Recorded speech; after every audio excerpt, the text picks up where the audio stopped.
Hello বন্ধুরা, শুভ সকাল। দেখো ঘুম থেকে উঠে রান্না বসিয়ে দিয়েছি। একটা গ্যাসে ভাত হচ্ছে, একটা গ্যাসে ডাল হচ্ছে। তাড়াতাড়ি করে রান্নাটা সারবো, যেহেতু কাজের মেয়ে চলে আসে, ওই জন্য তাড়াতাড়ি করেই আমাকে রান্নাটা সারতে হয়। দেখো রান্না বান্না কমপ্লিট হয়ে গেছে, কাজের মেয়েও ঢুকে পড়েছে। ও ঘর ঝাড় দিয়ে ঘর দোয়ার মুছে দিয়ে যাবে।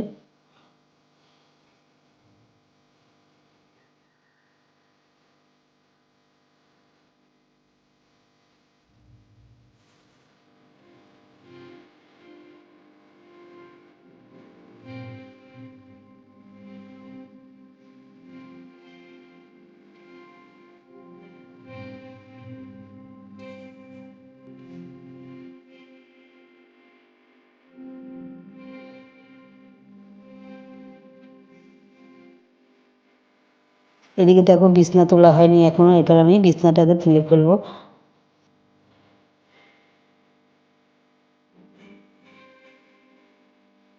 বিছনাটাও কি হাল হয়ে রয়েছে। এবার আমি বিছনাটাকে গুছিয়ে চাদরটাকে টান টান করে আমি এবার ঝেড়ে নেবো বিছনাটা।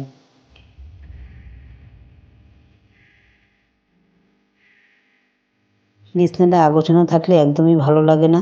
টান টান করে চাদরটা টান টান করে গুছিয়ে নিলে বিছানায় কিন্তু শুতেও কিন্তু ভালো লাগে। দেখো আমার বিছানা গুছানো একদম কমপ্লিট হয়ে গেছে।